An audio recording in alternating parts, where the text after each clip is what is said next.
Peace and love, peace and love. Sister Nzinga from Flowing and Growing with Sister Nzinga. Here's Talk About It Tuesday. So we're back again to share information on our page. We're on our page. We think, because it ain't illegal yet, and we take hold of new knowledge and we implement it. That's the acronym THINK. Think. It ain't illegal yet. Take hold of and implement the new knowledge that you have received from me or other people, readings, experiences, whatever you've done. Hopefully sometimes you could sit down with an elder and let that elder be able to share with you information that would be very helpful to you in your life and going forward. But yeah, we're working on emancipating ourselves from mental slavery. So today we're going to talk about how the society takes things. They say that if we do it, it's illegal, and then they just name it something different, and they do it themselves to make money off of it. And one of the things I want to talk about is our music. Oh my gosh, they have really just turned our music around. Take the time to talk to an elder about music, or either just go online. All the stuff is available. Think about artists like Patti LaBelle, Diana Ross, the Commodores, the Temptations, the Delphonics, Al Green, Isaac Hayes. I mean, all these people who were back in the day, their music is still prevalent. But look at them and when they perform. Listen to the words of their songs. Their songs were always uplifting, sharing, caring. They're romantic. But it was never anything like, to bring a negative thoughts or images or something into your head, or definitely to bring negative energy. And look at the way that they dressed. They would come on stage to perform, like James Brown. James Brown's band, you can look at this documentary about James Brown. He insisted that everyone in his band was suited down. They all wore suits when they performed. Now you go on a stage and the performance they got on. If it's males, they got on some jeans sagging on their behind with t-shirt, or something like that. Or the women are dressed very scantily if that's a word. They ain't got that many clothes on, or got something short on, something showing their body or stuff. Thinking this is what they need. We hopefully we admire their music, but when it comes to them perform, we don't care about them not having no damn clothes on. But maybe the brothers do. I don't know. But this image of now of how the performers dress. It's unacceptable to me. I mean, I can't. What can I say? But I'm not gonna do to change it. But in my opinion, I don't like it. I think that because you're performing and people are paying to come see you, that you come and you present yourself nicely. You present yourself in a decent professional manner.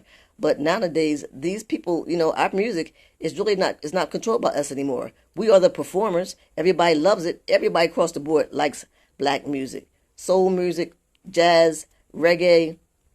Hip hop, R&B, all that kind of music is liked by people outside of our culture. They love it, but the people who are controlling it now, they love it too because they're making money. And so we know that these new artists are making big money. I'm just saying, for instance, if they're making $1 million, you better believe that these people who are controlling everything, they making 3 million, 3 to 5 million. So they're controlling our music, and now they are impressing upon them to have this look that they are creating, this image. This is just all part of this narrative that they are creating for us to be able to dumb us down, and for us to look upon ourselves as that. Because now people dress the way performers dress. People dress like Lil Kim, or people dress like Jay-Z or Kanye, or Kanye even got a pair of these shoes out that he just done about a plastic shoe, and because Kanye is doing it, they charge you, I forgot, $300 or $500 for this damn shoe just because it's Kanye West shoe. Our youth don't have that kind of money to be doing that, to be spending money on that kind of stuff, and I don't know why they would even be influencing it. But they're influencing because, of course, they're making money. But don't forget the fact that if they're making good money off of it, the people who's managing them and charging them is making 3 times that amount of money. We shouldn't be impressed upon, to the point that we want to dress like these people. Where is your own mind? Where were you thinking about, like, what colors you like, or what style you like, or what looks good on you? First of all, because some of the stuff these people wear, it ain't for everybody. I mean, so we have been, I like to use Malcolm's word, bamboozled and hoodwinked, thinking that this is who we are, this is what we're supposed to look like, and then when they use these people as representatives for us, I think there was something that Little Kim went to. No, not Little Kim, but Nicki Minaj. It went to the White House, and they was just saying that she was a representative of of the black youth or something like that. Oh no, she's not. No, she's not. I mean, so they the one that try to create, who our heroes and sheroes are and who represents us. So anyway, that's a whole another subject. But getting back to the music situation, this music is disgusting.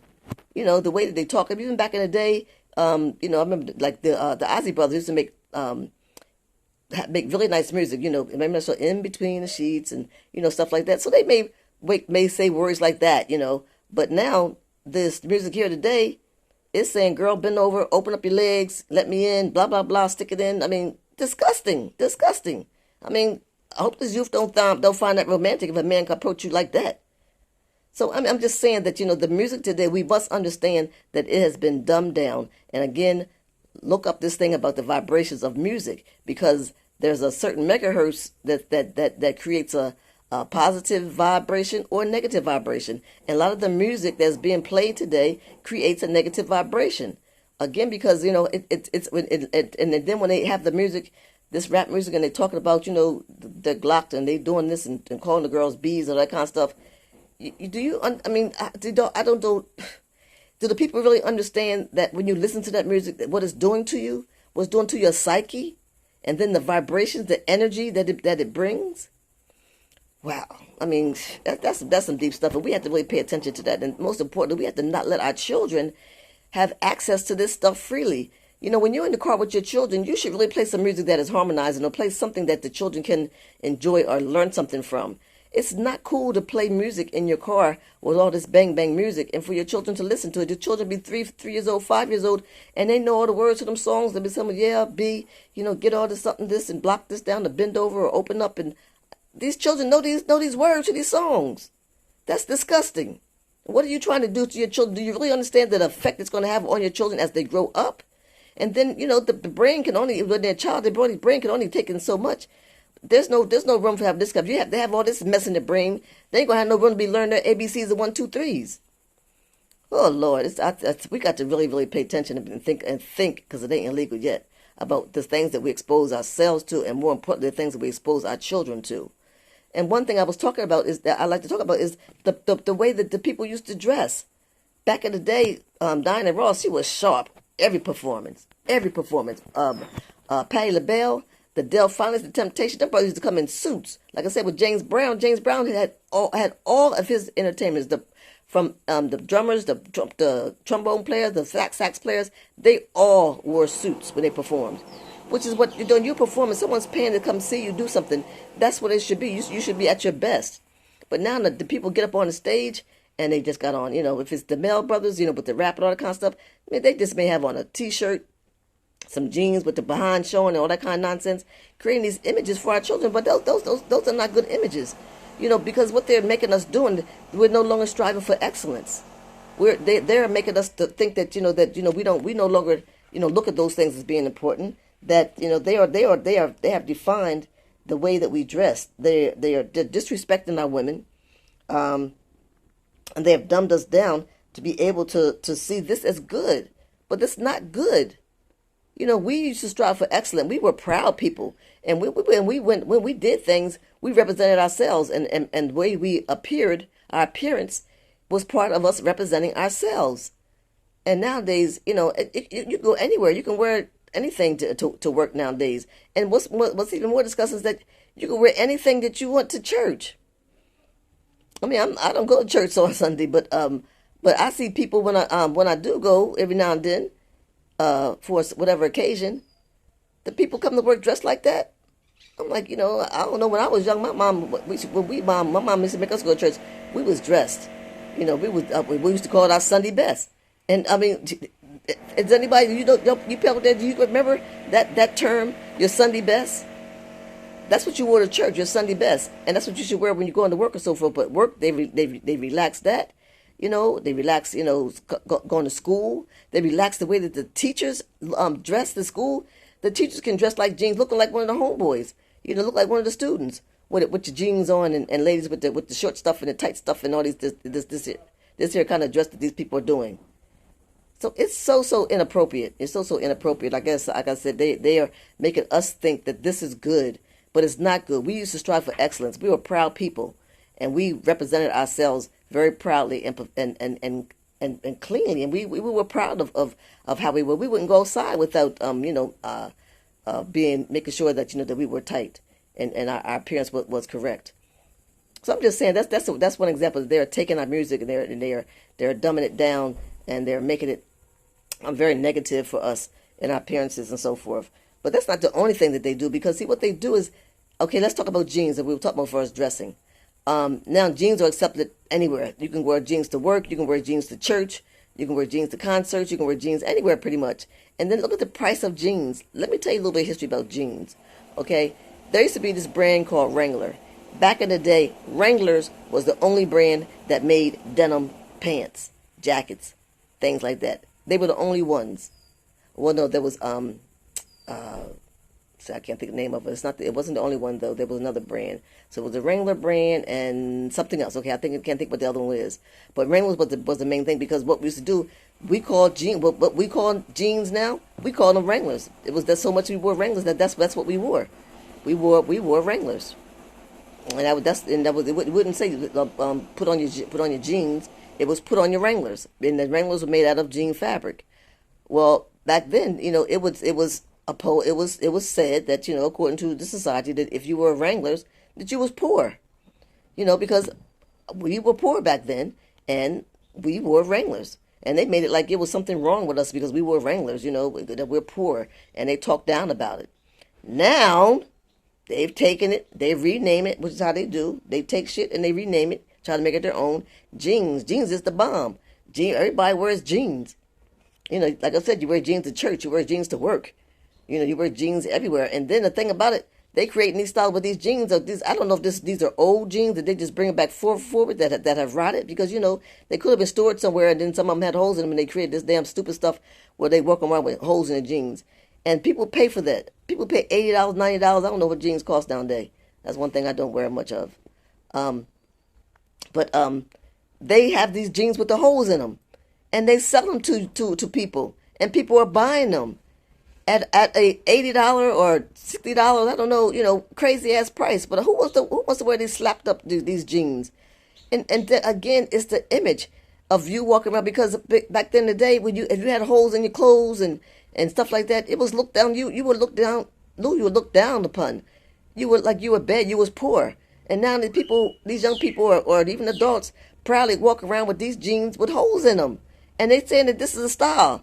I mean, why? Like I'm saying, think it ain't illegal yet. How could you accept that as a damn style? How can you want to walk around with a pair of jeans and pay full money for a pair of jeans that got holes in them, and they all cut up and everything? These people, that's what I'm saying. We've been hoodwinked and bamboozled to make you even think that back in the day when you wore that shit, you was looked upon as being poor, raggedy, or so.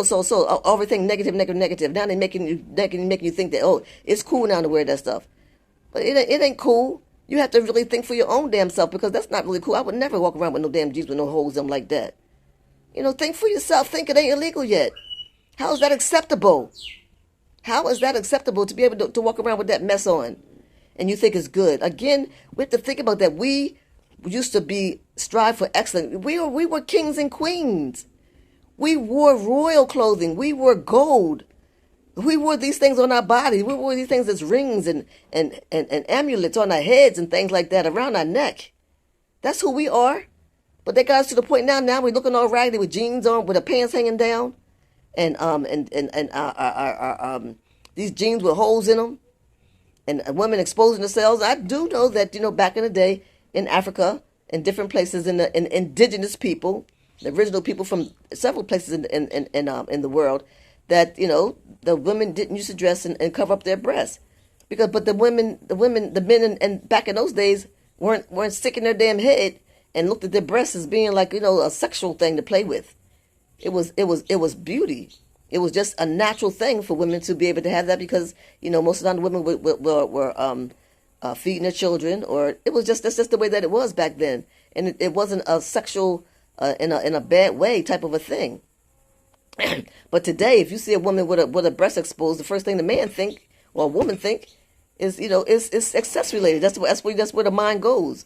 And that just goes to show you that think it ain't illegal yet, that you are under a mental slavery situation, and that you think that. That's the first thing that comes to your mind now. Everything is sexualized. I mean, so we have got to really think, because it's not illegal yet. And oh, you know one thing at the beginning of here, I forgot to thank my new subscribers. I apologize. Let me just hold off for a second and say thank you. Thank you to my new subscribers. Thank you, thank you, thank you. And I want to say that if you are subscriber,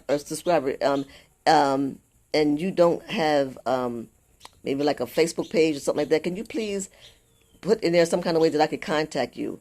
Because sometimes if by looking at the names that's on the people who are subscribing, there's no way for me to be able to get contact them to add them to my Facebook page, or maybe you may not want to be added to the Facebook page. But if you do want to be added to the Facebook group of my YouTube channel, then please provide information so I could be able to contact you. Okay, thank you. So I digress.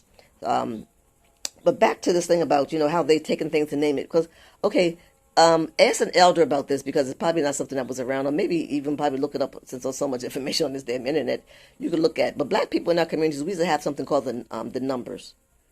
People used to run, they used to call it run numbers.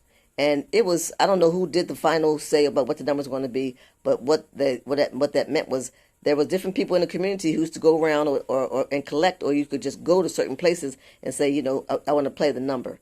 And you would play that number, 3, 4, 5, whatever number it was. I forgot how many digits the number was back in the day. But and it was put into this thing. And then if your number came out, it would just come out into the community what the number is. And when you find out if you had a winning number, you would go to this place wherever you paid, to put your numbers in, and you would pay money. But you know what? This society said, no, that's against the law. You guys can't do that. You can't do this. You can't do that. And they shut that shit down. But what do we have today? The lottery. What they do? They took what we did, renamed it, and now who's making the money off of it? They are. And they're making so much money that the damn pot now is like $1 million. So can you see that? Why come they just couldn't allow us to continue to do it in our neighborhood and let our pots be able to get up to thousands of dollars, let alone a damn $1 million? But no, they just shut our shit down. And then now they got a thing called the lottery, and they're making so much money that they can even give somebody, if you pay $1 for this ticket, I know it's still just a 1 in a million chance, but that person can collect $1 million. So if they paying out $1 million, how much money do you think that they making? How much money do you think they really making? That's something that they took from us, and they claim it to be their own. They took Wranglers from us, and now they call them jeans, and now they making big money off of making that it's okay to wear them, and you don't have to be ashamed to be wearing Wranglers. But we was poor back in the day. I mean, so they just take shit and just rename it. And how many things have they taken from us and they give it a different name and they claim it as their own? Let me just step back to the music again, because hip-hop music. Let me go back again to the music situation. Because hip-hop was, back in the day, KRS-One and, a couple other people, and what's the guys that used to be with the crazy guy that had the big clock. But those brothers back then, they created rap music to talk about our struggle, our communities, our experiences. It was in a positive light to kind of uplift you and everything. Now they got hip hop music, and all they're doing is talking about negative stuff, calling women bees. They talk about shooting each other. They talk about you ain't this. They talk about drinking liquor. They talk about having this gun. They talk about everything's negative. Everything's negative in hip hop music today. They have taken it. They've taken our good music and created this other stuff, and have changed it, and are controlling it, and it's not bringing a positive light to us anymore. I mean, so there's so much stuff, we really have to think, because it ain't illegal yet, about so many things that used to be ours. Because also another thing I could mention, that there's some stories around. I didn't confirm myself, but I want you to look up for yourself that Colonel Sanders. That recipe that he uses to make that chicken that we love so much, that recipe was stolen from a black woman. Yes, it was stolen from a black woman.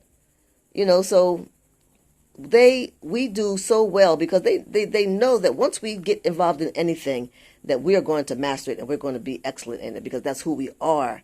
We are people of excellence. That's our true history. We're not a people who are slaves, because again, don't forget, we were not slaves. We were enslaved. So when you're talking, this is what I'm saying, when you're taking new knowledge and implementing, when you're talking about, if you're in a conversation, people talk about black people being slaves, don't call us our people slaves. They were not slaves. They were enslaved. We come from royalty. We come from beautifulness. Just like they've taken the fact that we were excellent mathematicians and scientists. How do you think we built the pyramids? How do you think that we were able to do wonderful things like that? How do you think we were able to be able to know certain things? We were excellent mathematicians and scientists. And now they saying that Socrates or the Greeks brought in mathematics. Like, that's a damn lie. That's a lie. Check your history and see where the math comes from. And now another sad part about that is that in schools, because the way they teach our children, most of the time, black children don't do well in math. That's bullshit, because they changed the way that they tell you how to figure this stuff out, and it just don't click in our minds, you know. But if we apply it and just try to learn it, we can do it again. But math, we were the original mathematicians. You know, there's so much stuff that they even like all this stuff now. You know, the way people eat, and they call it the keto diet, all these kind of different names. We used to eat like that a long time ago. But they've taken things and then they put their own name on it, and then they claim it. They rename it and they claim it. They rename it and they claim it. You know what I'm saying? It's just ridiculous. But I want you to understand that if we kind of go along, and when they rename it, that we start calling it that thing instead of what it really was, then that's the mental slavery. It's what they've done. They've changed your damn mind. They've changed your mind. That's what I'm trying to sit you to understand. You don't see it, and you may not understand it, but they have changed your mind. But we have to think, because it ain't illegal yet. We have to take our minds back and start thinking for ourselves, and not just acquiescing. I love that word, which means just, see, again, that's another word. Or that means just you just kind of go along. But of course they use this word now, acquiescing, and saying that, you know, it's a big word. Anyway, I'm gonna stop using that word, because, you know, I'm up here. I need to listen to this my own self. Don't use new words. The fact is that they've changed our mind. They brainstorm. They give you a different name for it, and they call it something different. There's so many words that they have created now, because, you know, all these words that we use today, these it's just man. Somebody that pulls their pants up and down, goes to bed from the same way you and I do, have created these things, and they call them so. You don't make it so just because that's what they want to call it. You know, just like they got this thing called Karen. I mean, which is amazing. Now everybody calling people that act ignorant like that, calling them Karens, male Karens or Karens. And now Karen ain't just a dumb white woman, you know, talking some stupid stuff. It could be anybody. You see how they just create this stuff and now we all go along with it? Okay, I'm going to end with that. But I want you to see the reality of what we're dealing with, and what we are faced with. You know, so I love you. God loves you. And love yourself, most importantly. We must start to emancipate ourselves from mental slavery, you know, because we have been bamboozled and hoodwinked, and we don't realize it. You know, again, if you don't realize that you're hurting, you can't be healed. So my people, think it ain't illegal yet. Give thanks and praise. Peace and love.